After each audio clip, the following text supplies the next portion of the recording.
The highest expression of technology in the manifest universe is the body temple of the human being. We are a younger human species in different circumstances after galactic wars, after exploded planets, after we landed in this lower harmonic universe. The compression point in this realm of duality is like nowhere else in the omniverse. This moment here, right now, we are always gifted with the ability of absolute alpha omega enlightenment. In any moment we choose to fully surrender into the atom seed at the living moment. Because that's what they were banking on. Defeat, exhaustion, I give up, I'm not going to do this anymore, and that just doesn't exist. Anyone alive, even today, by your divine will, does not need to die.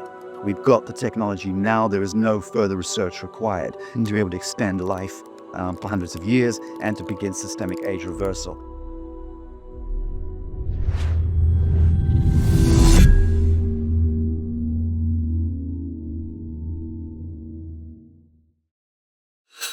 Hello, beautiful humans. Welcome back on Just Tap In. As you can see, again, we're in a very different environment today. We're currently at the new Living Expo, and we're doing a series of convergence episodes, meaning that I believe we're at a time where we're going to start needing to hear from many different voices together for this collective ascension. And today we're joined by Sacha Stone and Laura Eisenhower. I'm so excited to see these two converge together. We had dinner last night and it completely blew my mind wide open. So excited to have you both here. How's it been going joining the New Living Expo this year? It's wonderful. Neil Gar, Portal to Ascension, I've known him since 2011, and he just puts together incredible conferences, and so he's taken over this expo. The management was great before, but Neil's such a great friend, and he just brings so much good energy, and to sit here next to Sacha is wonderful. I'm so glad he's here, and we're doing this together, so. Yeah. Yay, happy to be here. Delightful dinner last night with you guys, but happy to engender this conversation. And the last year's New Life Expo popped my digital cherry, so to speak. That was my introduction to AI. And in the last year, working diligently and consciously with AI has done extraordinary things to me and to my organization. And I'm looking forward to defending aspects of artificial intelligence today in my talk. So I'm greatly looking forward to that before and after. It's kind of AC/DC moment for me. Yeah, and it feels like right now, as you're saying, as AI is coming in, we're almost at a crossroads. And it feels like this is the first crossroads we've ever experienced in this way. And I wanted to get, the chance to speak to both of you around, have we been here before? And what happened the last time we were at a crossroads of this nature? Or is this completely new territory for humanity? I'm happy to jive, but you go first. Okay. Well, yeah, I've 26,000 year cycles, precession of equinoxes, and the geophysics of the planet being such where there's an opportunity. There's an opportunity for an incredible shift.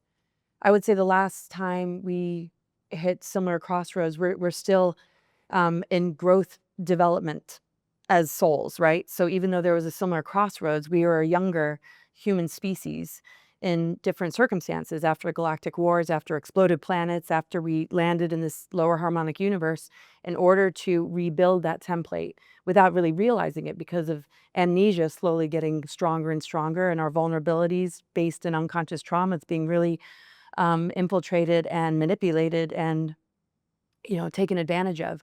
So when we look at all the different events that took place, different wars, different human seedings. I'll just go to Lemurian Holocaust, Atlantean cataclysms, the root races before that, Polaris, Hyperborea. We're dealing with different cycles and different experiences, but the soul remembers. The soul might come in this physical form, but it's going to experience memories, and those unconscious memories can show up in the pain body. And we've been taught to distract ourselves away from really exploring it. So I feel this crossroads is different in the sense that we have all this soul experience. People are coming in from different places in the timeline, which is more about a spiral than something linear. And just consolidating all these memories and where we've been and what we're here to rebuild. We just recognize that we're moving out of fragmentation. We can work with technology and still develop as a soul. It's not our enemy. And I think what we're learning in this Crossroads is not to negate soul development in exchange for technology, and not demonize technology, which has been weaponized just like frequency. So now is the time to really be responsible and grow in a way that allows us to not repeat cycles and be in an endless trauma loop, but to actually move to the next level and be all the wiser for it. Remembering all the while that the highest expression of technology in the manifest universe is the body temple of the human being. So we are the technology ultimately, and we don't need extraneous, externalized totems and artifacts construed as technology. But as we awaken right now from this galactic sleep cycle, which has lasted at the very least 13,000 odd years, the technological advantage now is giving us precisely that advantage to take a quantum leap forwards, which is exactly where this is a remembrance. So convergence, as you put it earlier, is revelation, and revelation is remembrance. So in that sense, we are simply now receiving a new geometry, light, but that light coding captured the memory banks 13,000 years ago as we moved, as Laura mentioned a moment ago, the grand procession of the equinox, as we descended through the ecliptic, the plane of the grand procession of the equinox 31,000 years ago into the nadir, toward the nadir point. We forgot, we relinquished, we released that great whiting out the source code occurred. Now, as we've come back up and we're passing the Piscean age, moving into the age of Aquarius, we are moving through the same light field that we departed from 13,000 years ago. And that light field has kept the memories. So those of us who are now commensurate, equal to the challenge, are moving back through this photonic field and recapturing and reintegrating those memories which we left behind 13,000 years ago. That's why indigo children, so-called, and these superluminal beings are able to play Mozart and Chopin at the 18 months of age, because it's just embedding back into them. So we're in now the departure of the fallen light of Atlantis, and we're into a phenomenological age which has zero limits. It is by definition and by distinction quantum. So how deeply, how powerfully do you wish to dream? That becomes the only question. If you both were to compare notes for just a moment around these memories that have come back from 13,000 years ago, what has come through for both of you around that? Well, obviously you have to speak first. Okay. Much as I hate speaking Okay, well, to you, just so you know. it's just the integration of polarity, and I would say, yeah, that's what it's been. Like he was saying, I mean, gosh, when you look back at where reversal grid technology began to really shape societies and culture and every pillar of society, educational, medical, political, religious, entertainment, the whole shebang, there has been these programmings installed to create a lot of trauma, to create a lot of looking outside of the self, a lot of regurgitation, indoctrination of what we are told. And so I see the development of geoengineering just as equal to social engineering as we're elemental beings. So when you kind of trace things back and you're incarnating with memory, even though the memory is not fully present, but you take the time to explore and remember, you know, some people were really switched on to their mission way back then. Some have really fallen into a deep, deep sleep. So I think as far as what I remember, it would be knowing that it couldn't be achieved until this particular window, that a lot of us came in and just knew that we could plant seeds, we could maybe, you know, find some safety underground, or maybe even be spirit guides, or going even underground, or go into a cave, or be a breatharian even, and just sort of dodge a lot of insanity, or maybe even be a part of it. So I think we all carry, you know, different experiences from from the highest levels maybe down to the lowest. And I've definitely had some low density lifetimes that were really, really heavy, lots of survival. And when those triggers come up in this lifetime, I reach that part of myself that knows to shift that vibration and bring that miracle energy in, which is available to all of us. And when I started to do that and shift my perspective in the moment to recall lifetimes that were not in that energy, even if I lived out a whole lifetime of survival, I would see physical matter shift before my eyes, manifesting money out of nowhere, meeting incredible people and souls. And that's kind of what brought me here, is not allowing the turmoil and the chaos and the targeting to throw me into survival and to catch myself and bring it back. And so I think it consolidated a lot of the lifetime experiences, realizing in some of those lifetimes that there would be a sort of grand finale, a showdown of forces, where the timeline corrections would be a lot easier, but we were planting seeds and doing the work to bring us to this completion. Because if you're in a car accident, it's going to take a while. Your nervous system, your biggest nerve, every form of trauma takes some time. But if you remain consistent and you're on the healing path, you'll always get closer to the goal. If you keep getting derailed every time something tries to throw you off, it might delay things. I mean, I think we thought Ascension might happen a lot sooner, and it wouldn't have taken this long, but here we are. What do you know? I have zero recollection of any past lives. I have no connection to this earth plane that I can recall, put it that way. I've sought long and hard for that connection. I simply can't find it. I've been to hundreds of countries. I just can't find or convene with a point in this, any vector in this world where I have a recollection of an early incarnation here. So for me, this business of seeing the world through the eyes of a child is actually quite easy, because I'm fascinated by duality. I'm fascinated by the shit show that we find in this world. And it seems to be only in this world that you find such an extraordinary balance of polarity and duality. And what do I learn through this as a new soul coming into this realm? I learned that the devil always serves God's design. And that has been of huge help to me to qualify the shit show and the horror of mortal existence. And by horror, I mean blood and bones and guts and ritual sacrificial rites and blood rites and war economy and scarcity economics and disease and poverty and desecration and death and entropy.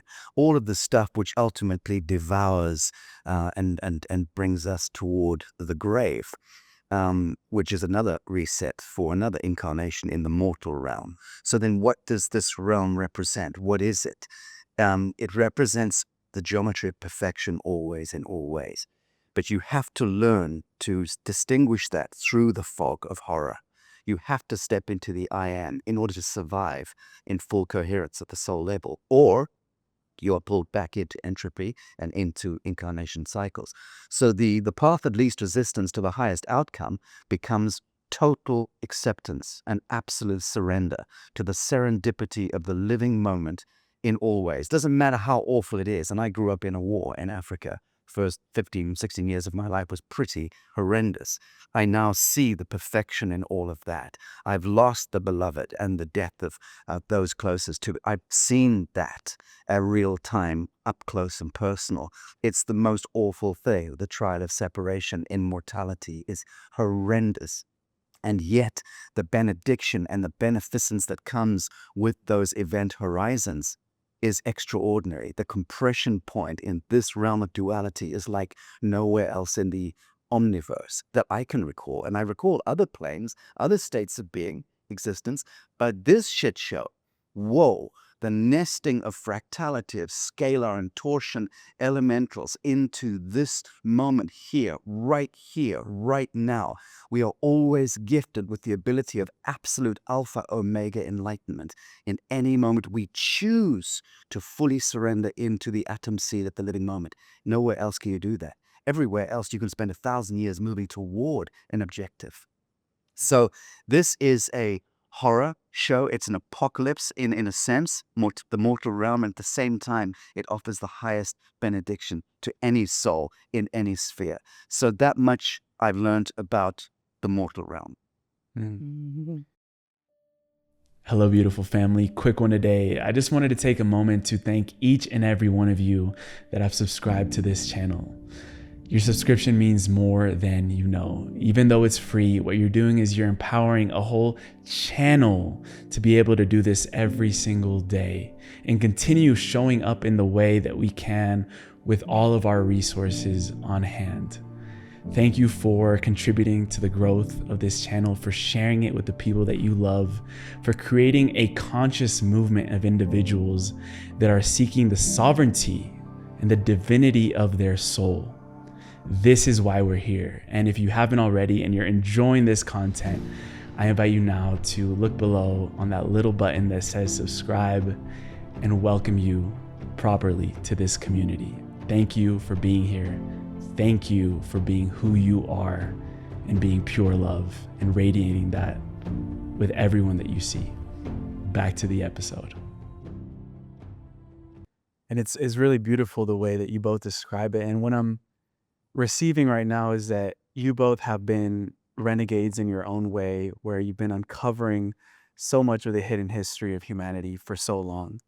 And right now, we were talking about this last night at dinner, it seems like the world is ripe now to receive a lot of these not new, but receive what we haven't seen before.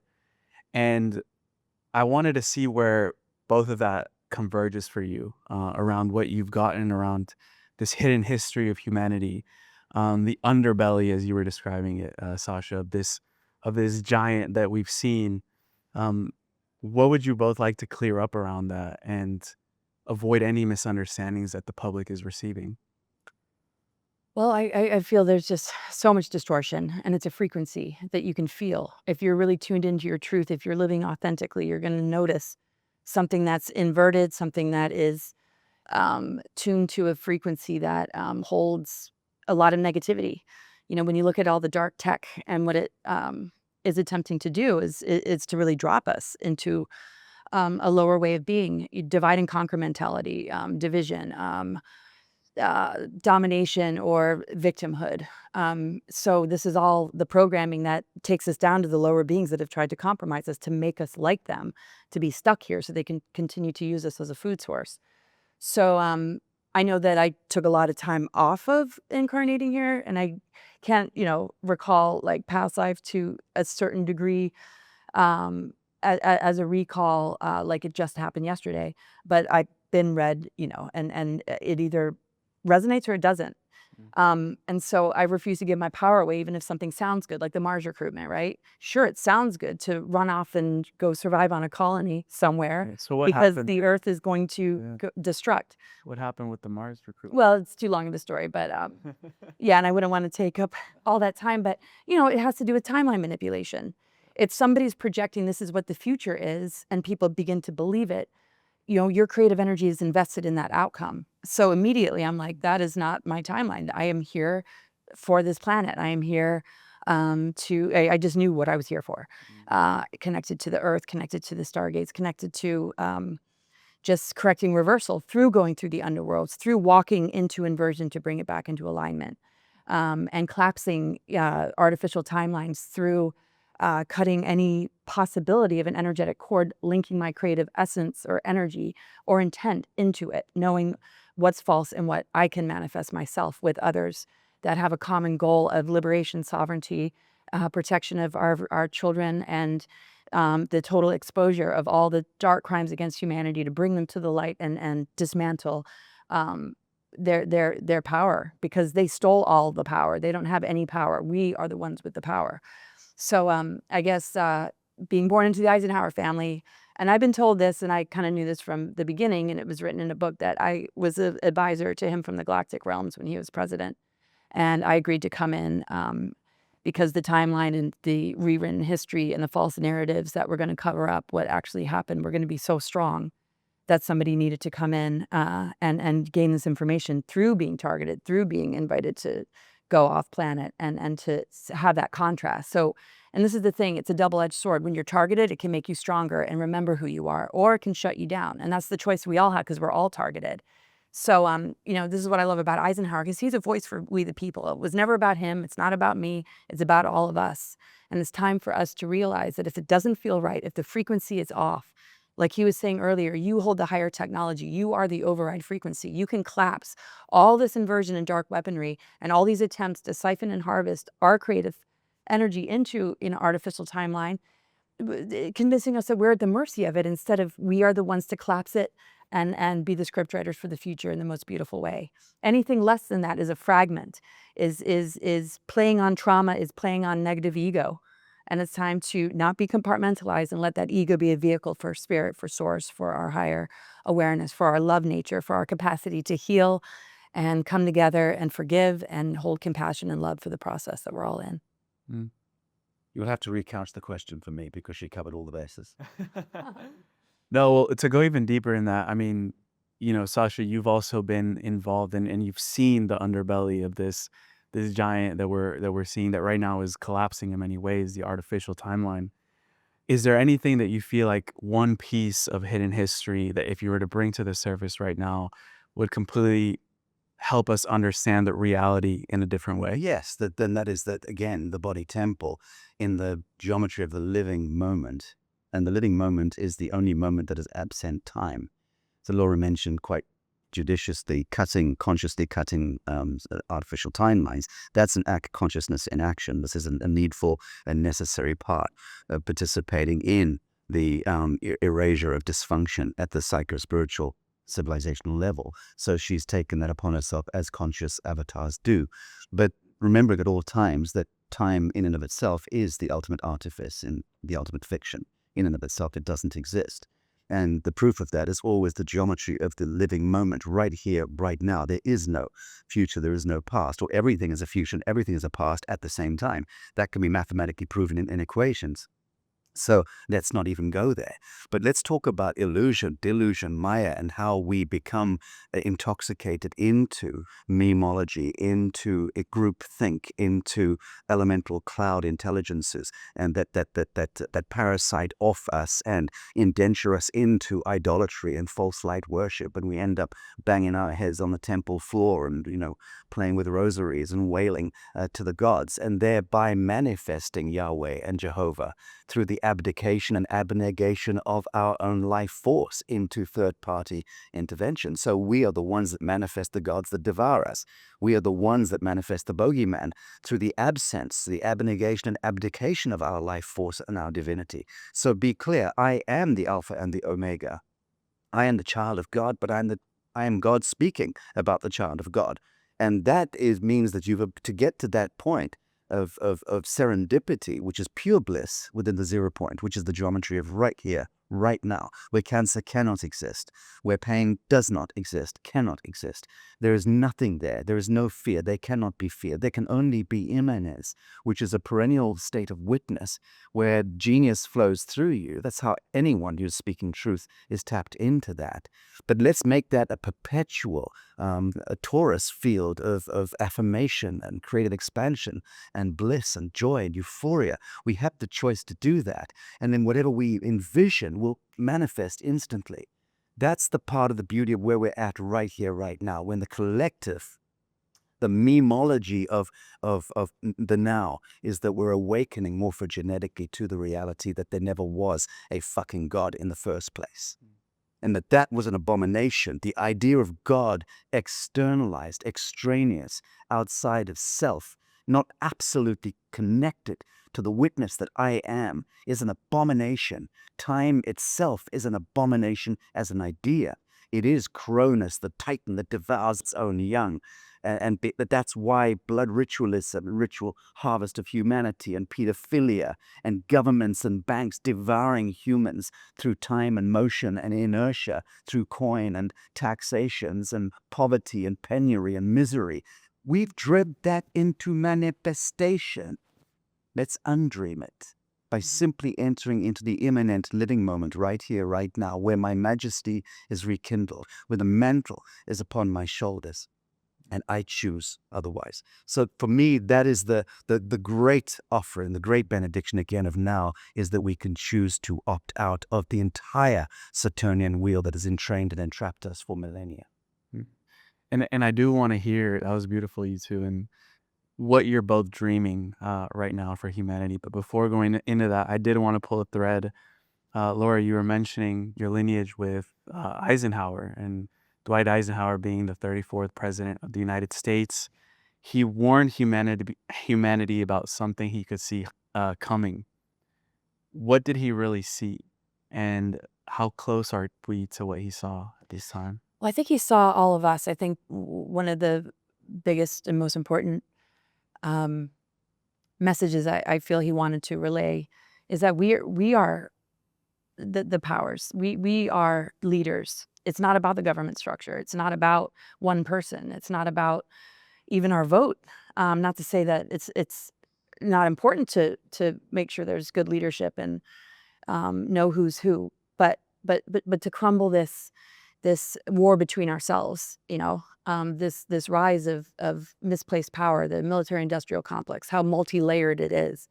Um, it's something that a lot of people don't really feel is even going on. I mean, the shock that people express towards what they consider to be conspiracy theory without remembering what he said in the final speech, but grabbing onto maybe what they learned in history class, that we won the Second World War, but not really focusing in on really unpacking what he was trying to say, or even looking at what people are bringing forward about Balfour and other things. This is kind of what my focus has been. What is this hidden history? So I really feel, with him seating, the white hats, and how that's not just connected to a group of individuals just in government that have turned, to the bright side of things. It's all of us, really. We're a team. And I feel like that message was to help us to understand this threatening outer authority, this dark Saturn, tyranny, control, misplaced authority, that's abusive authority, the dark underbelly of all this that we're, bringing to light, that this rise of misplaced power, like he's saying, is the shadow of ourselves that is facing us in order to have that final breakthrough.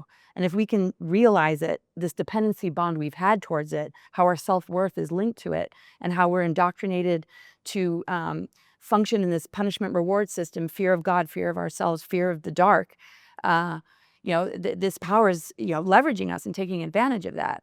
And it's wanting to keep world wars alive. It's wanting to, keep this constant, struggle alive, so that we never reach this goal, which is this greater dream, which is pulling our energy back and saying, I want to create something more beautiful.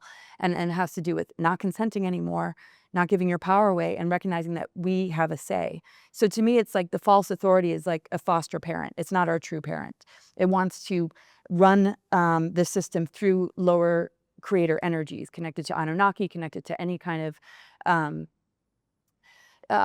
diversion away from true source, the 0-point unified field, our God self, in relationship to our DNA, which is a divine blueprint of the Christos Sophia that has been shut down, thrown into junk DNA. So when you look at the rings of Saturn and how that relates to the moon, the simulation is this dark Saturnian illusion of this power game that people have become addicted to and dependent on. So this rise is like, this is the final showdown. And it's either going to rise and you're going to notice it and you're going to divorce yourself from it, because it's no different than a false partner too. And if you do have that breakthrough, then the real relationship with creation is nurtured, the real relationship with yourself. And to me, that is where our DNA begins to light up, to the hierogamic union, the planetary grid network begins to heal out of the disconnect in order to keep us in this duality tree of knowledge that's been targeted with mind control, social engineering, and that we really restore this relationship. And I knew he understood this, because that's the exchange that I've had with him. So even though that wasn't all in this speech, Yeah. I'm getting those downloads, and he's over there just like doo-doo-doo. And I just, really feel like he didn't even cover what it was about. But there's other communications coming in, and it was to remind us that when you're, being raised in this world, to not forget who you are, that there's starseeds, there's advanced souls, there's people that have a soul calling, and to never, ever lose connection with that. And, his parents and his guardians, to really nurture souls in stepping into that, because this rise of power will crush you, try and make you something that you're not, so that you become the perpetrator. but a perpetrator in a different way than what we see in the underbelly of like the cabal.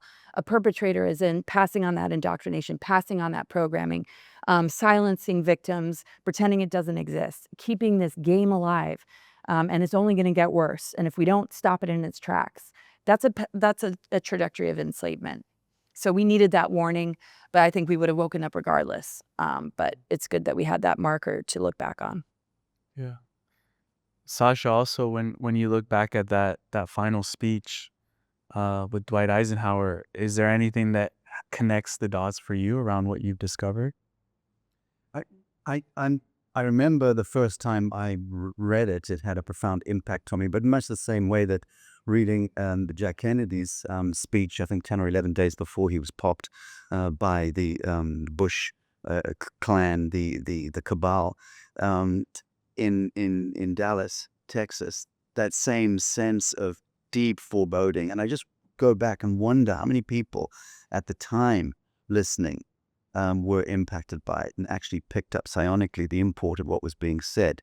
I don't know nearly as much as Laura does on the subject for obvious reasons, but I do know that that her great-grandfather's legacy was connected to a uniquely nefarious vector, which was a necessary one, which was essentially the splitting of the atom.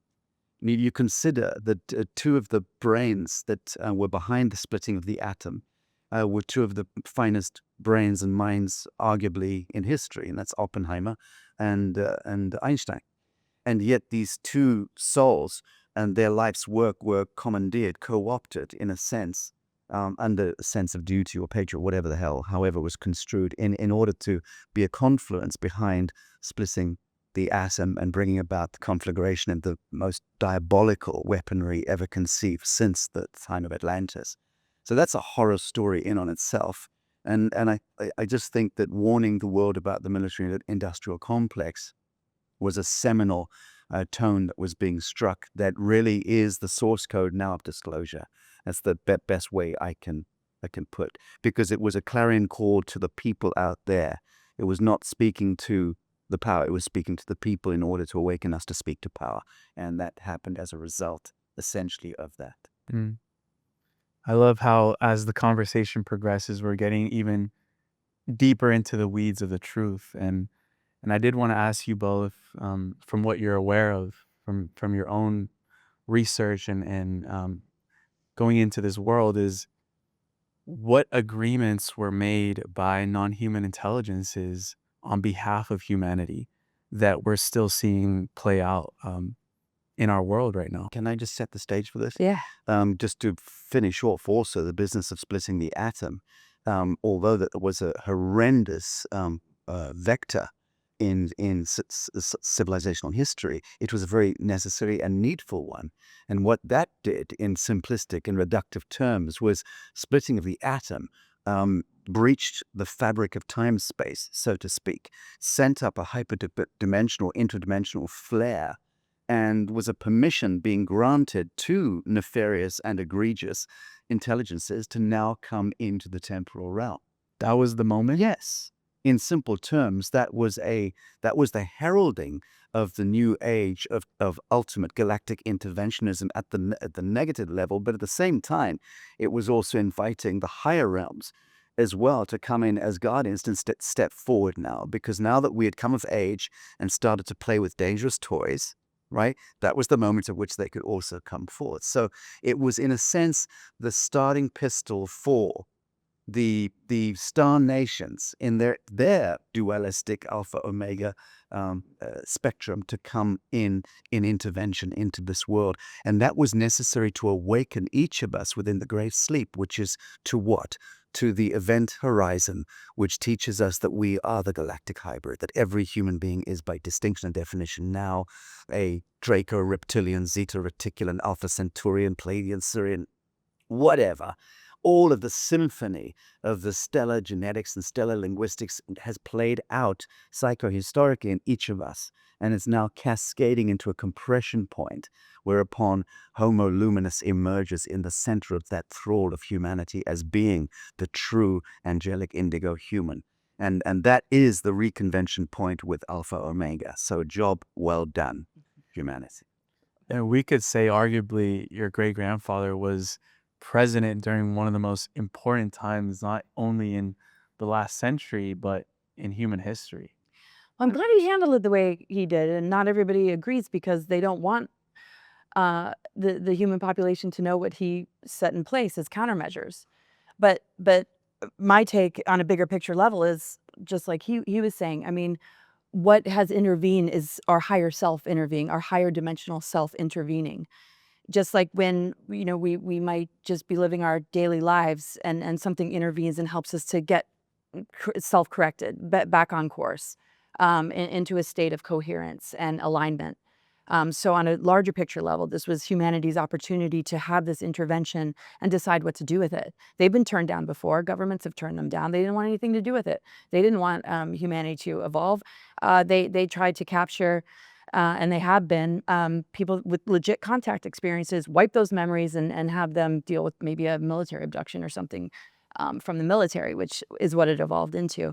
So, the treaties actually originated in 1929, but way further back than that. I mean, there's the Palladorian Covenant, there's the Emerald Order, there's events that took place in the final Atlantean cataclysm that really set in motion this sort of covert power structure, and how that relates to what has evolved into this Illuminati hijacking the 13 through the 13 families, through the fear of the 13, the mothers of darkness, the whole Illuminati architecture, dark mother reversal grids, is to keep this imbalance alive. And so around 1929, when we reach Warp 1, Tesla technology being sold to the Nazis, and bases on the moon and Mars being placed, and just all sorts of rogue breakaway civilizations, secret space programs, all these things we don't hear about at all. It's like, whoa, the Second World War is a lot more than just this surface war. There's a much, much bigger war going on. And he became aware of that.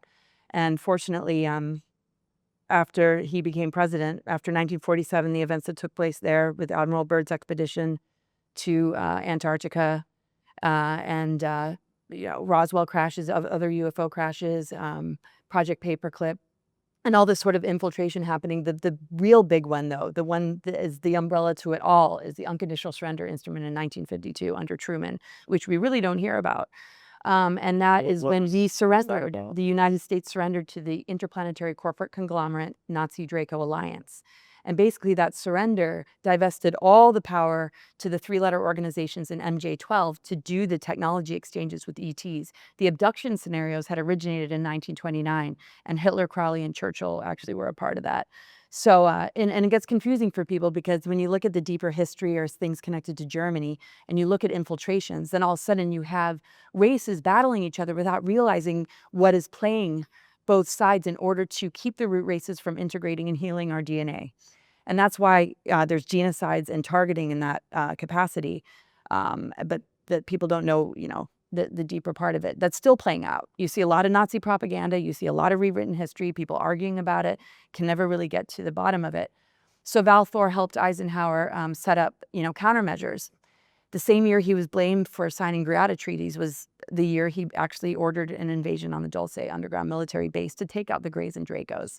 So you had these cover stories to put the blame on one man, which one man could not possibly be responsible to that, to hide in the shadows. That's why they're called the shadow government. And this is so much older. This is so much more entrenched than we can imagine.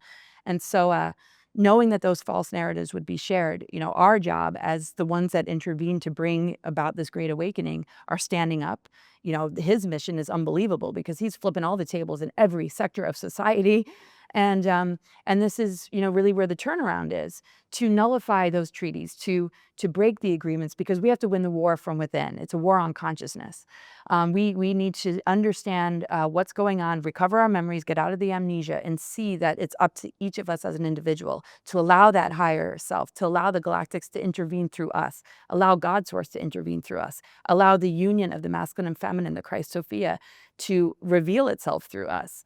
And that's how we win the war. So all these different events that took place, whatever's covering it up, whatever the deeper root of it all is, we've lived it, it lives inside of us, and it's up to us to collapse it on an individual level. And when enough of us do it, which is what we're seeing right now, all this stuff will begin to fall away. We're not going to be arguing about the information as much. We're just going to be, tending to each other and rehabilitating. And that's really what his mission is about. So, Can you and mine too. But can you imagine a dinner meeting between Eisenhower and Donald J. Trump? One called it, the other's enacting it. I mean, it would be an extraordinary thing. It would be quite extraordinary. I would love to go deeper there. What do you both feel? Well, would I unfold in that don't know. I conversation? don't know Laura's sensibilities there, so I might be speaking completely out of turn. But to my mind, Ike called it, absolutely called it. Like I said, he was the herald.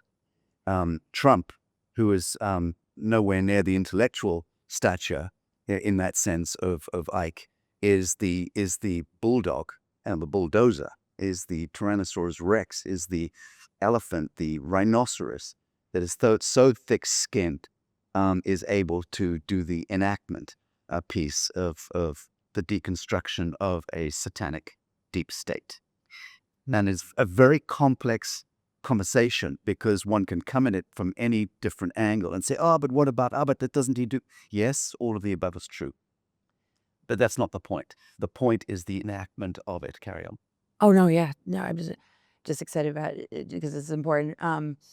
Yeah, so Valthor advising Eisenhower, helping to appeal to the Guardians. Who is Valthor? Just for- So a being from Venus came in on Victor 1, has stationed about 200 ships around the world. So he never really left, but he's been an observer. But that was a very, very pivotal time during Eisenhower's administration. And from what I've come to understand, because again, I wasn't there, I was there in another way, right? But it's not like But he enacted with military intelligence. he did. So at the invasion of Dulce, he wanted to order an invasion on Area 51. And they said, this information you don't have any rights to because of the unconditional surrender instrument. It's out of your jurisdiction. It was like becoming its own thing. And he did all he could. But this is when it really began to grow. 3-letter organizations began to group presidents after Kennedy. And with the help of Valthor, he appealed to the Guardians, which put the outer barrier around the planet to help prevent things like fake alien invasions and more abduction scenarios. That's why the abduction scenario turned military. And so there was a shift in all of that. So this is what Dan Cooper says, and he's met Dan Cooper, and there's a big bio connected to him, but he's a physicist. He did a 20 and back. He is a rebel and completely all about exposing the deep state. And he has immunities, never signed an NDA. And he said that Eisenhower seeded the White Hats. And so as we see the White Hats in Ike's force, which are vigilantes that are correcting timelines, that work with temporal management to correct timelines that have been manipulated, he set these things in motion. So Dan says that Trump heads the White Hats. There is very much a part of the White Hats. Not so much the Earth Alliance, but the White Hats. And so I agree with that. Bulldog, that the baton has been passed. We are the batons. We are winning this war within ourselves. It's not just up to these leaders outside of ourselves. And this, and this is what I love about Eisenhower, because it wasn't about him. It was about all of us, we the people. And so, yes, I mean, it's the reason it's so polarized is because people are just sitting here judging and criticizing every move that he's making. But look at how what it activates in you. Is it causing you to rise up in your own sense of leadership so that you can be an advocate, so that you can spot things like trafficking and SRA right underneath your nose, right in your school systems, right under hospitals, where it is literally right under our nose? Can this administration spark something in you to stand up as a leader? Instead of sitting back and just criticizing the guy, look at what this administration has achieved and look at what he is willing to share, we don't know the deeper layers.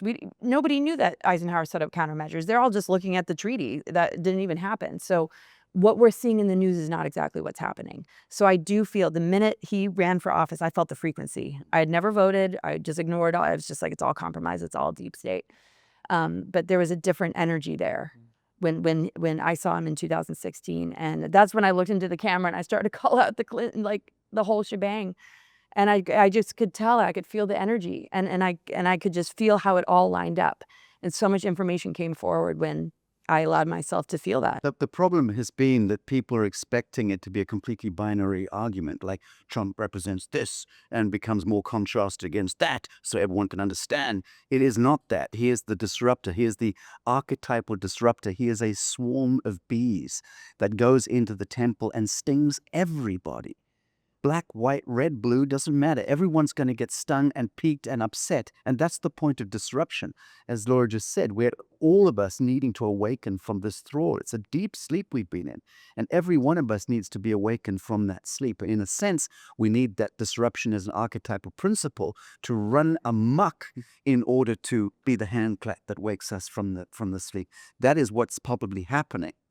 And I don't want to get into the politics of anything, but the whole business of, keep saving Israel till last, Israel. Let's understand what that is. Let's not talk about politics. Let's talk about the psycho-civilizational roots of this, the cosmogenetic roots of Israel. Isis, Ra, Elohim. Israel is a state of being. It is not a state. Now understand that paradox and the inversion of that, and you're out of the political shittery altogether. And now you begin to understand the real totemism, what's happening in our age. Absolutely. Yeah. And the media, Mockingbird media, I mean, that's all part of the multi-level military industrial complex, how that relates to the interplanetary corporate conglomerate and the alliance of that. And it's not even about Nazis being German. It's not about Zionists and Jews. I mean, these are all imposters in order to create wars between the root races, so we would not heal and reintegrate fragmentation to rebuild our DNA, which is basically switching on what's dormant. And this is why this is a time of it being a catalyst, not arguing about everything outside of us and allowing the divide and conquer to continue, because they weaponize everything that's happening in order to steer our perception into more war amongst ourselves, because the pitting against each other is how they continue to feed. Because anything that's fragmented is going to attract archons, dark entities. And so we have to recognize where our fragmentation and our inability to work together is actually enabling dark agendas to move through that. So if we work on this, the outside will respond to us. Just like when we do the inner work, our life changes. When we get out of toxic relationships and lifestyle or addiction habits, the world changes before our eyes. We start to notice the magic and synchronicities and flow. Mm-hmm. Yeah, yesterday at dinner, Sacha, you laid out two important time frames, being from 2026 to 2030, and then from 2030 to 2032.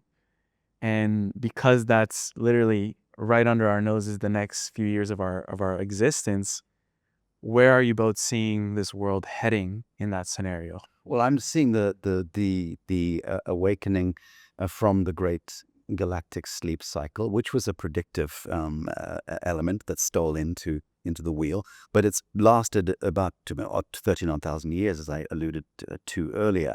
So we're awakening from that. That much I categorically know. Where we take it from here is now down to the group dreaming that takes place in this new quantum upshift, which is a move from duality and binary into what? Into isness, the isness of being. So for me, it's just the most extraordinary end of time.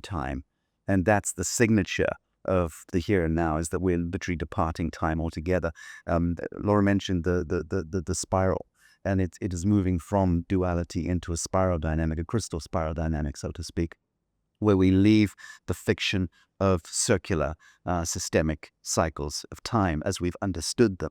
That moves into a kind of supragalactical dissolution state and is left behind us and rendered obsolete. It's over. All of it is over. So 2030 to 2032, more or less in 1260, the calendric system more or less denotes the moment at which the group collective, the gestalt of Homo sapien, reaches a threshold event where every single being on Earth, whether it's morphogenetically or intellectually, recognizes a singularity, truth, universal truth, becomes the signature of the field of human expression. That's redemption. That's salvation. And that is also the moment at which conduit fully activates and we reconvene, so to speak, with the so-called Galactic Confederation of Worlds, all of that wonderful kind of talk that emerges in the New Age era, all of which is variously true.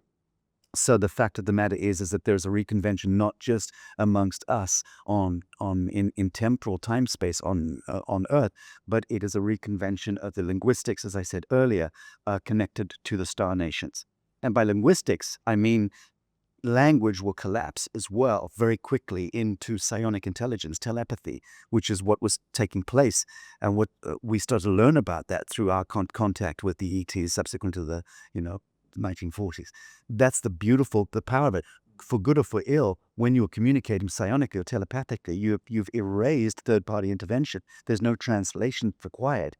We start to speak in a singular language. That's immensely powerful. But I just see it all about the end of time, which is the end of 1260 configuration of time, which is the end of Babylonian magic, which is what also defines the illusion of time. It's the end of government, control mind control technology, which issued through the Roman Catholic Church, and the indentureship of all of humanity into religiosity, which was to projecting a God outside of self, and all of that shit show. So we're seeing the end of all of that dialectic into a new moment of cosmic serendipity, whereupon the emergence, which is us, can now define the fabric of the new order of creation. Wow! Exclamation mark. Yes. Oh my gosh. And I feel, and anybody who begins to break down that sort of religiosity, it's not the loss of Christ. It's not about that not being a part of it. It's a lot more than people can imagine. It's so much more about our divine inheritance, what's within ourselves to become Christed beings. The laws of alchemy are really just a true law that is more available now than ever. Because when you look at the reversal grid technology, it targeted the ether element, the dodecahedron platonic solid, to go in reversal. So that ether, that purifying agent, that alchemical source would be not as available. That's why we see so much dis-ease. That's why we see rapid aging. The programmings installed in the planetary grids correspond to the programmings in our minds and how the epigenetics of the mind talks to the body that keeps that alive. So the dialogue is changing within humans that are waking up. Now they're having a better conversation with their bodies, and it begins to switch on what's dormant. And the laws of alchemy allow for the toxicity, the reversal to go from lead into gold. So when we look at the golden age, that's what it means to me, is this alchemical shift where all that darkness, all that inversion, we walk through it and we come out the other end, and there's no turning back when you have that experience. And we're not in a system that allows those initiations or nurtures those initiations. They want to medicate it. They want to tell you something's wrong with you. They want to cut us off from all these natural organic processes that are a part of how cosmic and natural law works through us to bring about divine justice. If we keep medicating, if we keep distracting ourselves, if we keep thinking something's wrong instead of something's wrong with what's out there, we miss out on that. And now people are holding a lot more space. I mean, this whole event is about that, really moving into that natural process. So this bifurcation to me, a species can wander way far away, but sometimes it takes that trauma imprint to realize how far you've gone before you're able to come back. So I see that, what's ahead and these time frames and where these different markers are that certain ones will go this far and start to reroute, or that far and start to reroute. And if one literally loses its soul matrix, then it becomes a being that looks for its genetic information later in a form of abduction. Mhm. But can it be less hostile? Can it be more understood, the difference between something that's still operating under the reptilian control or something that's more evolved into its higher octave of even dragon energy and reptilian energy, to where it's not fragmented and not in survival for its own species, but in the benefit of the whole coming back from fragmentation back to source energy, where we're all looking out for each other to rebuild instead of warring against each other. And I see that is what is restoring all species back into that coherence and source alignment, that is where we all come from, and we can all embrace this diversity with harmony and love and respect in our hearts and forgiveness. But the ones that have played the dark role and the ones that have been compromised or blackmailed, there has to be real rehabilitation centers. A lot more of those are popping up. A lot of his mission is all about that, the major rehabilitation, to guide those souls home, to know that we understand what they've been through with trauma-based mind control. We're not going to make them the enemy, so that the true enemy can remain. Not the ones that have been targeted as children, not the ones that have been born into this, that are helping us to see, how far it's gone, so that the perpetrators that remain, that do not want to change, can be the ones that are cast out in whatever way to turn into space dust and be recycled and maybe try again next time. Yeah. honoring that, you both represent the divine feminine, divine masculine energy that remembered the I am presence. I had a question separately for both of you, maybe starting with Laura. What was lost when the feminine became suppressed in our time? Just the capacity to birth and create. I mean, the feminine lives inside the masculine lives inside the feminine. That union, that relationship. That's when we integrate polarity, which the soul knows to do, coming in with the south node, moving into the north node, the eclipses activate this, and basically the soul knows to seek its opposite to become whole. So between the zodiac signs, you go from Pisces to Virgo or Aries to Libra, and it's this whole process of integration instead of duality. So the loss of the feminine is the loss of that union. It's the duality. It's what like I was saying before, archons and dark agendas work themselves through. That's why the programmings teach us to live in that separation, to live these programmings, to not honor one another, to not understand our unique roles and how they need to, work together. Not one over the other or vice versa, that it comes into union. But we're not all necessarily going to experience the feminine in the same way or the masculine in the same way. There's a lot of diversity in that. It's really about authenticity and sovereignty. Some in a male body might have more feminine attributes and vice versa, but they weaponize that in this generation to create confusion so that you don't love the body that you're in. You think something's wrong with the body instead of embracing the fact that you have both accessible, and you might have an affinity towards one or the other, or the need to balance out something by having this experience in this body, right? So you have to have that union within between your own masculine and feminine, and know when to call upon one or the other, but have them hold hands, have them work together. And so the loss of the feminine, I mean, it's been hugely targeted. The dark mother reversal energy, the Akamoth, the Sophionic energy that came in, and how the Tiamat planet was connected to the Sophionic and the Apsu and the union, how that got harnessed in order to use that womb energy to create artificial timelines where the consent wasn't there, the fragmentation was being leveraged.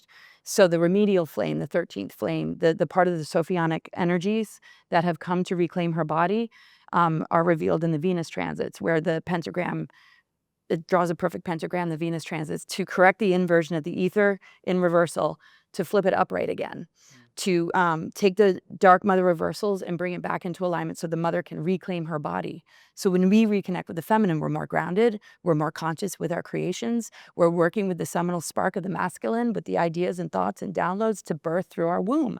We need both.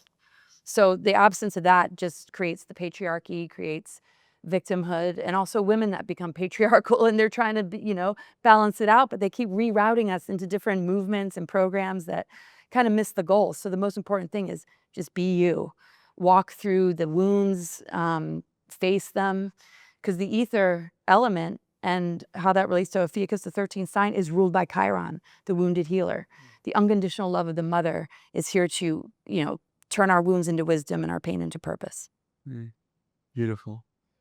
And on the other hand, It doesn't negate the father. Sorry, go ahead. Yeah. It makes sense because on the other hand, we have the masculine, that we've been taught that the masculine is meant to protect. And I wanted to ask you, Sacha, what do you feel the divine masculine was truly meant to protect in the first place? I'm not clever enough to speak on the psychology of this, or the spiritual psychology of it, because I don't recognize a foundation. I just have to be very blunt and honest about it. I've not taken a position on this or that side of the line. I was born into this state of forgetfulness, which I've not awoken from in this realm. I'm prohibited from remembering anything outside of the living moment in this, whilst I'm in this world, and I make peace with that. So I don't have any great backdrop to move to speak to. I know that I grew up in a war in Africa, that where I grew up in Rhodesia is arguably the atom seed, the center point of the navel of the Dark Mother. By dark, I mean powerful, mysterious. So I was born there, the great issue of the womb of Gaia, of Tara. And yet I was born into a patriarchal blitzkrieg of war, living behind grenade screens at big shorthand for 40, 50 16 years, and a horrendous separation, a trial of separation from family and from my mother's tit, and no father at all. So I was, in a sense, a bit of kind of screw up in that sense. I've grown, I went out in search of the father because I never had one. So I went in search of that element, that archetype. And I dropped my proverbial testicles only when I hit about 30.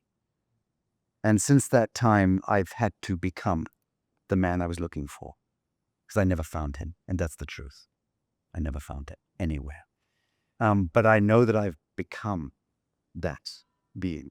And yet I look at that being, and I'm talking about self, and I hold myself over a fire constantly. I'm very hard on myself. But I look to myself and I try to identify, what are you? Who are you? And I'm a perfect synthesis, in my view, of the mother and the father, of the brother and the sister. And I don't want to be anything but that.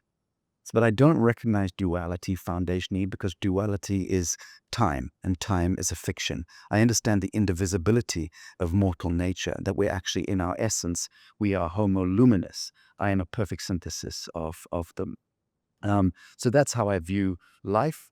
What I can tell you is this, is that in the temporal universe, almost certainly it is a matriarchy. Foundationally a matriarchy, not a patriarchy. We'd be living through a pretty diabolical, certainly 10,000 Abrahamic, Adamic kind of wheel, the last kind of wheel of civilization, again, since the fall of Atlantis, or let's go to the great deluge, 12, 13, not 1,000 years ago. It has been a diabolical patriarchal inertia that has manifested into war economy, blood economy, and the subjugation and sequestration of knowledge and of wisdom, and of the subjugation of all living systems, and the dominion and control of a whole pyramidal system. That is almost certainly a masculine phenomenon. But I can tell you that behind that and beneath it is always the mother. The mother is always cradling. And this is the womb of creation in temporality. And so we are foundationally tossing and turning and genuflecting within the womb of a matriarchal and maternal construct. That is for certain. And I happen to know that that is a fact, not because I read books. I've never read a book in my life. I think the last book I read was in August of 1997. I simply refuse to read anything. I never read blogs. I don't listen to shows. I refuse to allow myself to. Not because I'm clever, I'm just insanely busy. And I also have a foundational knowing that I can assimilate knowledge through the ethers. So if I'm sat next to this creature, and believe me, she's not fun to talk next to. She's not fun at all. It's a hateful experience because she covers so much so beautifully. It's such an awful challenge. I'm used to sitting on my own and glowing in the dark, right? But it is a beautiful thing to sit with her. But everything she speaks to, certainly I could say 99.9% of it, I assimilated already through the ethers, through the knowing, through the being of the knowing and the knowing of the being. And that's actually our divine right. I was saying this last week on a show and challenging the audience. If you really want to speak Spanish, sleep with the book under the pillow. You don't need to read the book. You really don't need to read the book. We're at that age now. You can assimilate information like that. The Akashic, the universal mind of God, is actually accessible to the fractal antenna of our DNA. But in any event, I'm going completely off course, and I've of course forgotten the question itself. As I'm looking, it's 11:11 over here. You both talked about this group dreaming that we're going to enter once all of this begins to assimilate in our reality. What are some of the worlds or the realities that you both have been dreaming for humanity, and also to where we're headed in this organic timeline? Yes. I just can't believe what you just said. It's so challenged. I'm like, wow, love hearing him. And it's a beautiful challenge. And it's just so funny because some of the things he says, it's just like, wow, me too. I never grew up reading books. My sister was a major book reader, and I just lived in the trees. I just never read. And they were like, oh, you have learning disabilities, you have dyslexia, you have ADHD, and all these different things. And I feel that, it was like downloads. And now, I have a little bit more of, like, I'll refer to things and I'll use, certain terms so that people can look it up and understand it. But a lot of it, most of it, it's just been coming through since I was a child. So Saturn and Neptune conjunct each other. Saturn, which we were talking about, which he so brilliantly, covered. Saturn is dissolving in conjunction with Neptune. If there's any planet connected to dreaming, it's Neptune. Neptune is all about the multidimensionality of creation, the creative imagination, because when you're connected to the multidimensionality, which we all are, you can create from inspiration, from your imagination, from your visions. And the shadow side of Neptune is addiction, self-undoing, feeling very haunted, maybe unresolved traumas, and one is allowing their creative energy to be unresolved as far as what they're accessing. It can be a loop that they're stuck in. Well, when you look at beings and entities that people might relate to, those are in the lower dimensional levels of that kind of multidimensional Neptune, which is what Neptune represents. So when we're dreaming, we have been dreaming this whole time, but there's been dream warfare. Our creative channels have been siphoned and infected with all sorts of things that has caused this dream to be this nightmare landscape that's gotten out of control because our creative participation lost its ability to have boundaries and be aware of the choice that we have in every moment. And that's what's coming online is that choice, that divine will, that willpower. Mars, Saturn, Neptune, all in relationship with each other right now in Aries, a pile of planets in Aries. It's like, okay, the solar plexus now is a vehicle. The ego is now a vehicle for the dream energy to move through, to manifest into physical form, with Saturn no longer being what seals us and what imprisons us, but now is as a container for the multidimensional to move through it, because it represents the law of structure and self-mastery in its higher octave. That's Saturn. So now that Saturn's dissolving and it becomes the container, well, it's the physical vessel, the skeletal system, the teeth.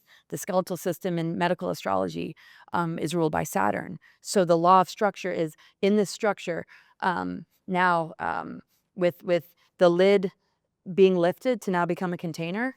Saturn is no longer keeping us down in order to use our creative energy for its timeline. Now we are dreaming the future. And my dreams for the future are that everyone will have their needs met, their basic needs met, that our children will be protected, that the guardian masculine in all of us will be the protector, that the feminine will be nurturing, and in one vessel both are accessible. That's why I love, he said, I'm brother, sister, mother, father. Exactly. The mother bear, when you have to protect your young. I mean, I was a single parent. I had to run the masculine energy even more than the feminine sometimes, just like, but they were both there. And so that we take care of our children, that we help develop them through guiding them, through getting to know who they are and directing them accordingly based on their passions, their inspirations, and hearing, their concerns and their wounds, and just really paying attention. Changing the whole system as we know it. My dream is manifesting through Sacha and all his work, and in alignment with the dreams of the people that he inspires. I mean, this is something that we all share together. So, and it's manifesting through me in my own life. And so I'm not saying that, like, I'm just saying it's a part of that collective field of the highest dream, the highest potential, the highest access to the creative imagination of planetary restoration and the thriving of our children, the understanding of the uniqueness, to not try and fit everyone in a box, not measure them with grades, see the uniqueness and the beauty and intelligence that is not looking the same. The children that don't read books, well, let's hear your download. The children that want to read books, okay, are you going to write a book? What are your thoughts about it? What is your critical discernment telling you about this? Let's talk about it. Just a whole revamping of, our society and living very close to nature, and with the Galactics, working with technology in a way that helps bring our DNA to its highest potential, having the de-weaponization of all this technology so that things like 432 can move through 5G towers. So instead of chemtrails, we're being dumped with frankincense and rose oil and even maybe some psychedelics on a good day. I don't know. I'm just kidding. But that it's all turning around. And so the dream is coming true, and the dream is amplified through our ability to consistently walk with that. And the magician is the voice. The magician is what creates the magic. No black magic, it's just the voice, it's the intent. We have the ability to create our world through the words that we choose, through the intent that moves through our voice and our voice print. And to purify and begin to dismantle the programmings that continue to hurt one another and bully one another, discard one another, and hurt the soul. It's like, no more. Let's not be ashamed of our wounds. Let's celebrate the path that is taking us on to come together and love like never before. Mm. Thank you. Actually, on the same vein, I can speak to looking to my own journey. I registered my foundation, registered to the ground, Humanitad in 1999. So it occurred to me on the flight here from Mexico yesterday that it's my 27th year of doing exactly what I set out to do, unstintingly. I'm literally not bored. That's how old I am. Right. So it's my 27th year of being absolutely focused and on point with what my objective mission has been. And I began doing intercultural, interfaith fellowship, diplomacy, living in the Middle East between Egypt and Morocco, essentially, but moving in the Middle East, moving amongst religious leaders and cultural leaders, and beginning to understand this kind of the trial of separation. That moved 5 years into hard diplomacy, understanding what the machinations of war, who and what was behind it. I hacked into the United Nations in 2009-10 and became a director general. I refused to take a salary or have an office in the UN itself in New York, but I became a director general in the multilateral playing field, and I learned and understood how the orchestration of power takes place and how the evil in that sense is issued through that orchestration. So that was very, very useful. That then led me to begin to birth the New Earth template, which I launched in 2013, just after the end of time, according to the long count Solkan of the Mayans, 2012. And I was with the Mayan Council doing ceremony in Chichen Itza in 2012. And that led to 2013, this new regenesis point. I seeded the New Earth Project at that time, and that was now 12, 13 years ago. So in the meantime, in 2015, launched the International Tribunal for Natural Justice to be able to begin to dispense natural law and get it out there. So we did the revelations of the Epstein files and the Pizzagate and all that nefarious shit. We did that in nearly 10 years ago, my organization, in broad daylight, in Westminster, London, with Judicial Commission's inquiry, with very famous and powerful people flying in. And so we did hard enactment and manifestation of revelation and disclosure, and financed it and produced, made these events happen, and dodged a lot of bullets along the way, I can tell you. And then that moved on to the World Hereditary Council, which we finally launched in last year. And our latest Judicial Commission of Inquiry is into the doctrines of discovery, the Vatican crimes against humanity, all of us, over the last 500 years. And that then moved into, so I've been covering the full gamut of natural justice and technology, big in technology incubation, especially the stuff that is now popping scientists all around the world, apparently. Even Trump is talking about it. 11 or 12 scientists killed in recent weeks because they are actively, dynamically researching anti-grav and these hyperdimensional aspect of real physics, moving beyond the Newtonian, Cartesian, Darwinian, Einsteinian model of disreality into the quantum. So that's incidentally is what my talk at the Expo today is all about, that, and how it all ultimately, that incredible subject matter all comes down to the palm of your hand and to what crosses the palm of your hand, the silver dollar of the devil, or what? Or is it a crypto coin? How do you transact in this world? How do you begin to manifest a world where you can move across the surface of the world unmolested by third-party intervention, by government, or by Satan, or by the bogeyman, the mujahideen, or whatever the hell you want to dream that stuff up? The point is, how are you and I, as a fellowship, conducting, transacting, and exchanging? So it's all about fiat now. It's all about money. It's all about how we disentangle ourselves from the fiction of fiat money, of usury, of debt, of totemizing life force into the idea of money. Time is not money. Time is art. Time is not money. But the age that we're departing was about time is money. And that's the source code of the kingdom of the devil.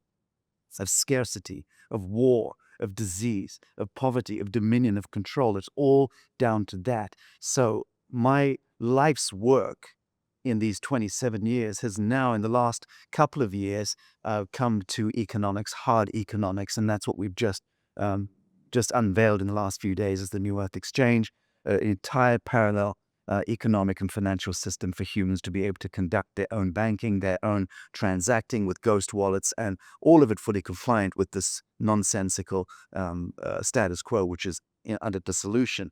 But the point is, as that moves into deconstruct, the great reset that's being orchestrated for us is seeking another thrall of domination on us, and a secrecy of surveillance and so on. We've created an entire parallel system which is entirely lawful, and that's what I'm unveiling also today at the end of my talk. So to me, it's all about economics and the reclamation of sovereignty through exchange and transaction. Because if we can't begin to engender that on the ground floor, we can't build this new earth that we're dreaming. So I'm sorry, it's boring, it's droll, but it comes down to the mechanics of transaction. And that's what I've been working on with a very, very big team on 3 continents for the last few years. We're finally unveiling that right now. I was up yesterday morning, 3 o'clock in the morning, before I got on a plane and flew here, meeting with dozens of the kings in Africa. We're dealing with indigenous elders and leaders in kingdoms and sovereign enclaves around the world with this new system of banking and of transacting. So for me, it's all about that. It's the mechanics of how we move unmolested on the surface of the earth, and my work is now entirely focused on that. Yeah. And I'm also curious to know, Sasha, why do you say that we should place more attention on Africa when it comes to the new earth? For the very reason that I mentioned, alluded, I was born in the worst possible situation. And I spent my lifetime asking myself, what did I do to deserve being born into the middle of a war in sub-Saharan Africa? And in that ghastly situation, I now understand the beneficence of my own incarnation, and precisely why I apparently chose to dive into the heart of darkness, over half a century ago. Why did I choose to do that?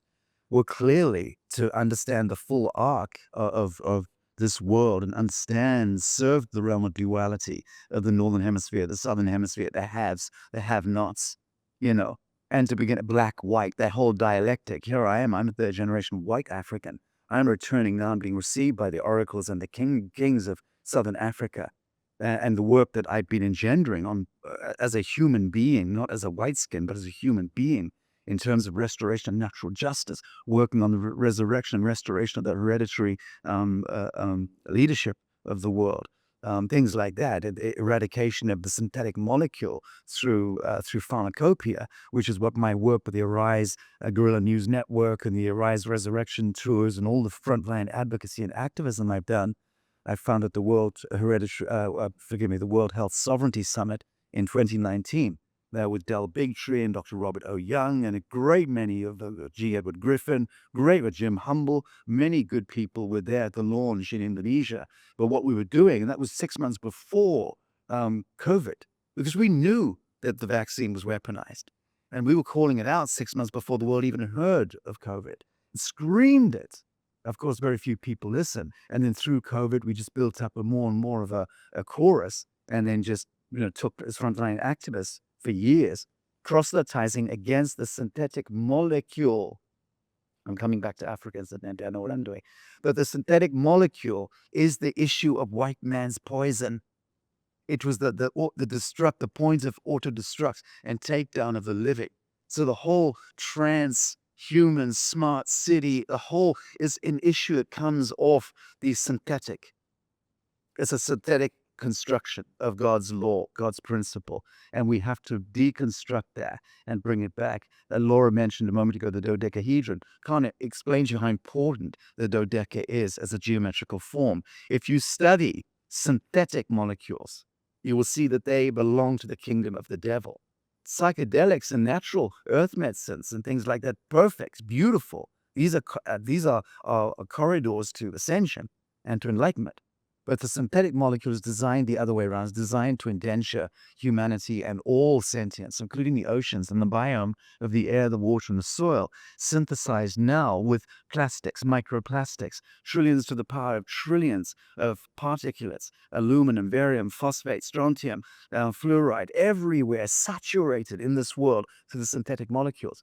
That is by design. And then you talk about the weaponization of the biosphere through inversion of frequencies, 5G and above, connected to an unwitting Pentagon, an NSA type conspiracy.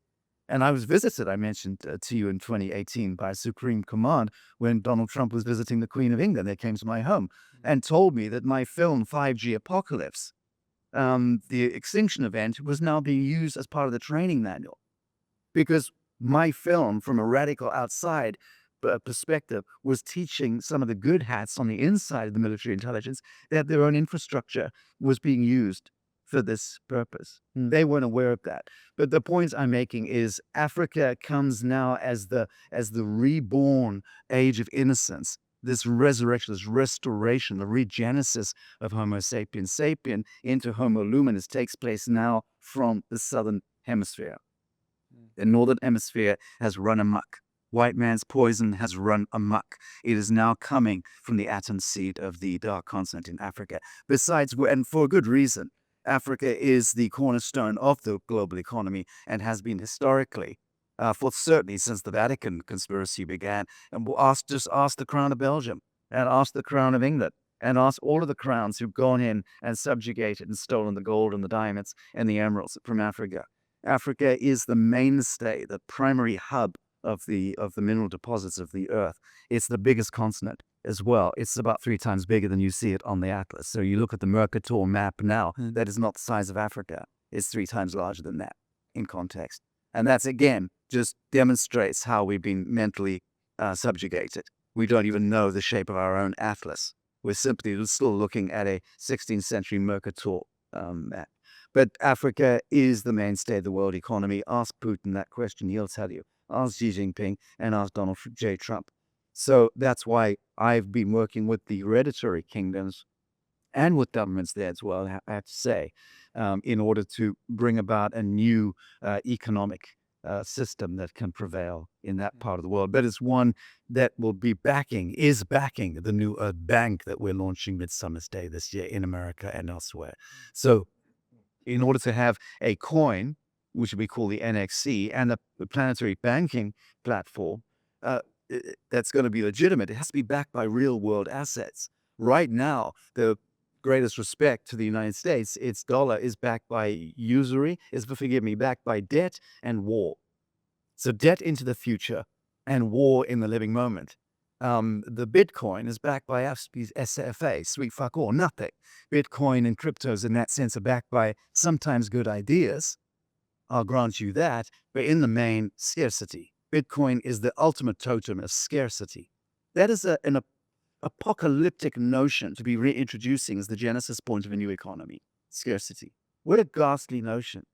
So real world assets, land, fellowship, technology, minerals, backing the new earth as a collateral, real-time collateral. That's the only way we can issue an honest economy, an honest coin, and that's exactly what we're doing. So to allude to what Laura mentioned earlier, yes, we're upturning the tables of the moneylenders again, and restating a true form economy based on 0-point economics and what we call true cost economics, which you and I discussed at dinner last night. What is the real cost of an apple? Well, obviously it's nothing. Walk out the door, go to an apple tree and pull it off the tree. And yet you will pay $5 to $7 from a street vendor anywhere in America for an apple. That's insane by definition. We had a fascinating conversation yesterday, and Laura and I had our mouths to the floor because we're like, "What? This is the new Earth, and it's a beautiful template that you're spearheading." And so, I wanted to begin to wrap up our conversation with a dynamic that I was thinking between both of you. Is there a question Sacha, that you would like to ask Laura, and then vice versa to him. Yeah, will you marry me? Oh my goodness. It's a good question because I have asked 1,000 questions of Laura over the years, and I can safely say that there is no question that I particularly feel the need to ask. I just like in the moment, whatever emerges is going to emerge. Um, I'm interested to know. I'm interested to know how Laura views her own life moving into the upshift, like from this moment. I know family is kind of growing, right? And you move like me, you travel, you move all the time. But I'm generally interested to know how you view yourself. You're like a perennial radical schoolgirl who just doesn't fucking play by any of the rules, the back of the class, on the one hand. You are a mother, like a real mother flame mother in all wonderful ways. And you're not a researcher, you're a knower. You don't research, from what I understand, you tap in.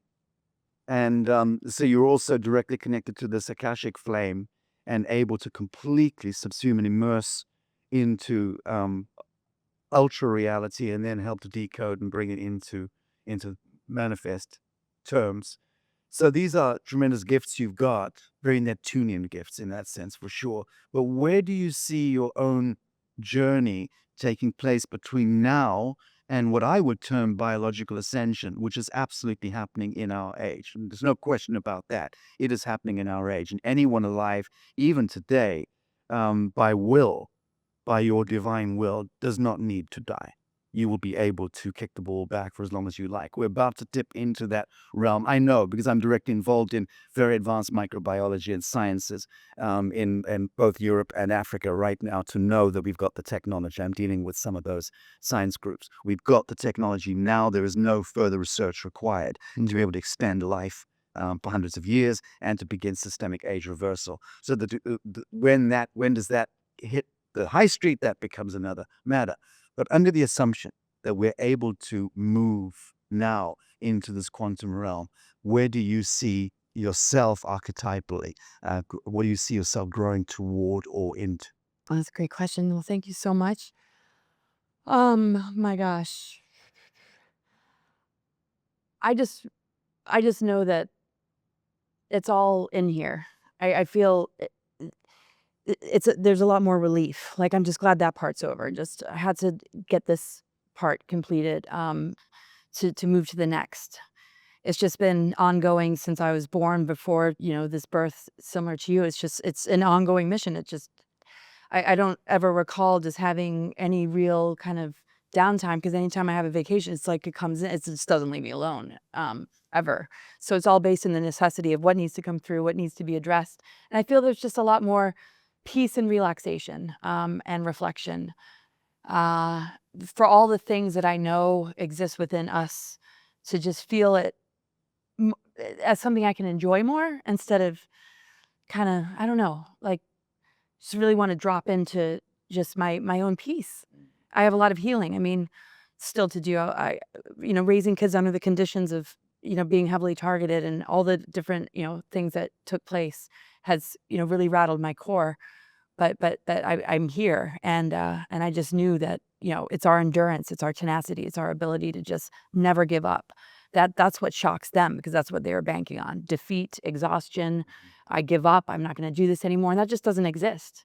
When you answer to this, when you answer to that part of yourself, and that's what keeps us going. That's what keeps us deprogramming whatever it is that might get thrown at us.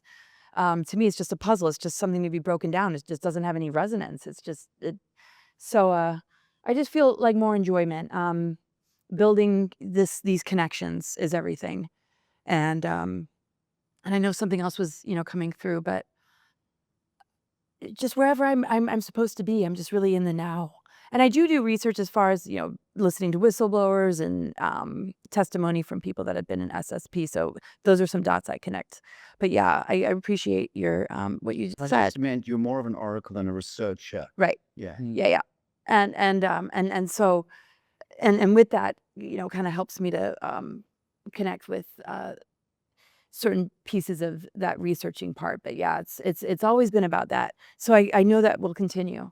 But I feel at this stage I have a lot more to kind of recover from than where I thought I might be, without creating that expectation of, I know that I don't have to be in the pain that I'm in sometimes about just things that have happened in the past, or things I wish I could have done differently, or I'm really hard on myself, like he was saying. So I'm constantly turning the sword on myself, and I just want peace so much with other people, and don't want to be misunderstood anymore. I'm tired of having to answer to, Eisenhower's administration and what happened, not in this setting, but in being attacked for it.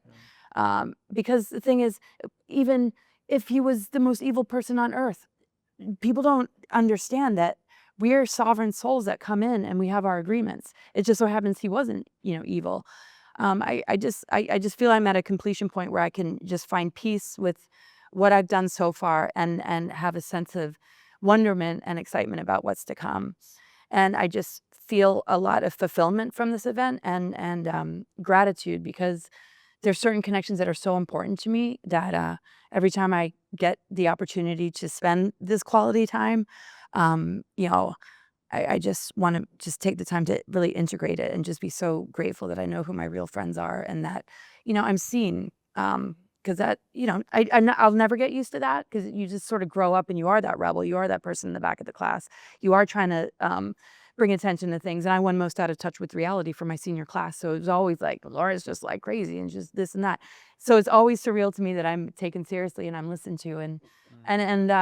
So just grounding more, just enjoying life, just being in nature, and taking care of just whatever is in front of me. I'm completely committed and devoted, and I just love life. I love the human spirit, and all that we're, all of our potential. So I don't want to overly answer that. I just know nervous system, calm, relaxation. I've always wanted to create healing centers, and just continue to travel, go to sacred sites, and yeah, just live the joy, live more joy. Because the hardest part is over, really. I really feel that. So I just feel more celebration. And so I'll ask you a question. And I know that wasn't much of an answer, but I think it's the best I could do. Thank you for being so honest. Yeah, just being in the now and just being in the flow. And that's where all the instructions come in. And I'm just where I need to be at all times. And knowing when to take the time that I need for myself to, ground and nurture myself. So my question for you, What's the population of Philadelphia? I don't know. can you spell it backwards?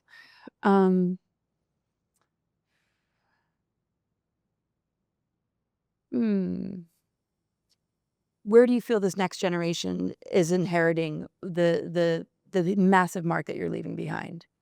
And even though I don't see a death transition, I see, sort of a gateway opening, and that we will defy, this death and aging process. What do you feel will be this kind of next generation experience in reaping the benefits of all that you've done? Well, if we're talking about the age beyond third-party intervention, because that's what we're essentially talking about. We're talking about an age where there is not the intervention of government and rules and regulations and health and safety and ordinances and codes and statutes and stuff. So those constraints move into dissolution.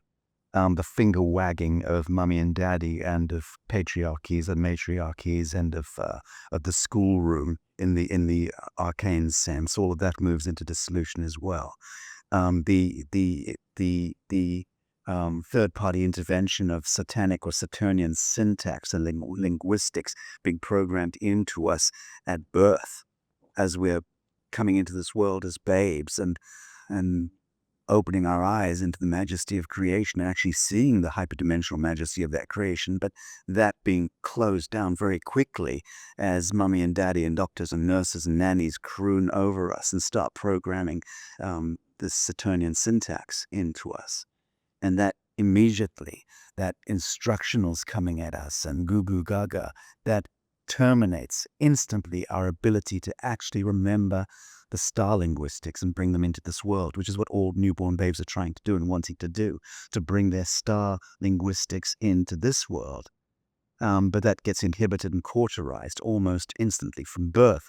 Certainly that business of the cesarean section with the isotope coming off surgical steel and the isotope coming off the surgical steel of the scissors cutting the umbilical.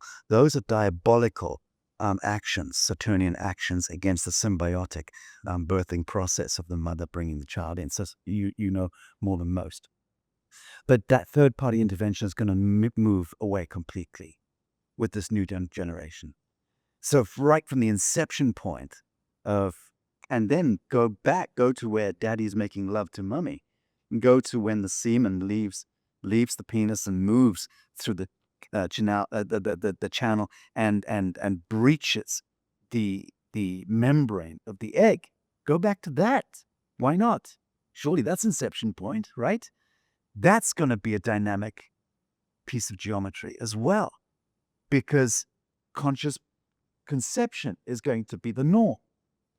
Willfully conceiving and making love is going to become the normal practice.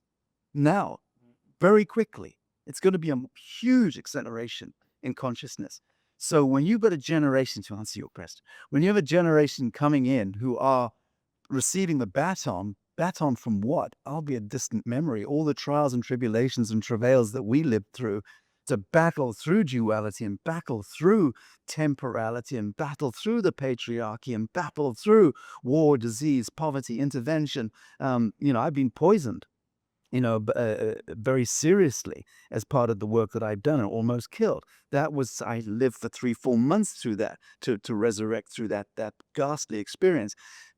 And that's a memory in me. I choose to absolve those experiences. I've literally zeroed them out. They're gone. The death of beloveds, it's gone.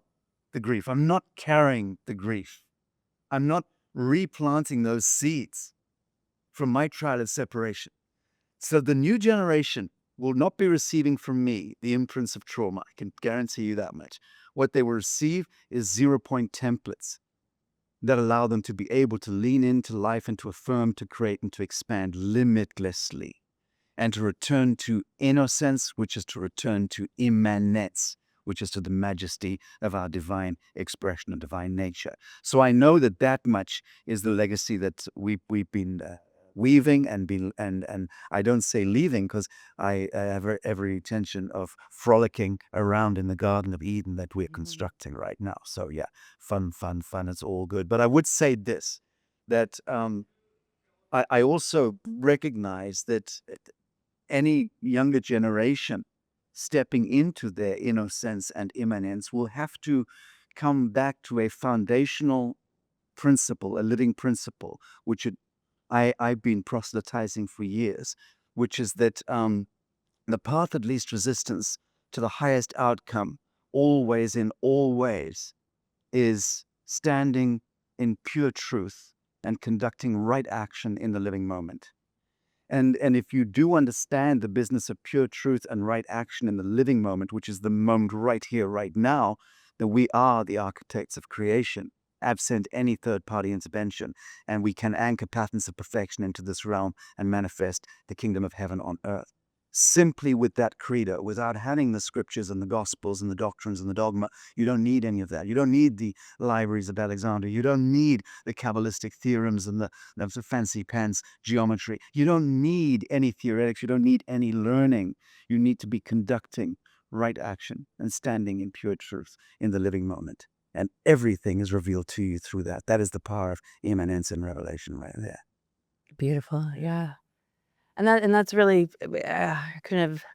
it's just, I love what comes through, and that's the thing. That's, no matter how difficult the journey has been, that's what it culminates to. There have been necessary passages, through some very, very difficult and dark territory in order to bring light, bring awareness, bring, truth into these places, because the mother womb that's turned into sort of like this hellscape has needed to be implanted with that seminal spark in order for the new birth and the new earth to emerge through. And this is the path that, we've been walking. And, in our own ways, in our own unique ways, and so many of us, the minute that awareness lights up, then that path through adversity and challenge becomes the correction to the inversion. And we forget sometimes that is a part of the work. And when one can land from the time of birth and have that childhood experience, exactly what he's describing, it's just, it all flows through. And with the grid network, completely in alignment with the DNA that is no longer sealed and fenced and put in reversal with the junk. This is a multidimensional Earth that is connected to all the star systems. It's not separate. This is a very unique planet. So I'm really excited for what's to come. It's been fascinating to witness the both of you in this dynamic. And so I just wanted to honor both of you for the work that you do, and for the rebelliousness that lives inside your spirit, and also the innocence with which you bring forth this information. Also getting very real at times, and that's something that I really appreciate and honor, and I know everyone tuning in as well. So so much love to you both. Thank you so much for being here. We're gonna get on with our days here at the new Living Expo, and I know you both have presentations today, so good luck with that, and super excited to continue this conversation with you both. So Thank you, Emilio. thank Thank you so much for having us and for having the vision to put us together today. Yeah.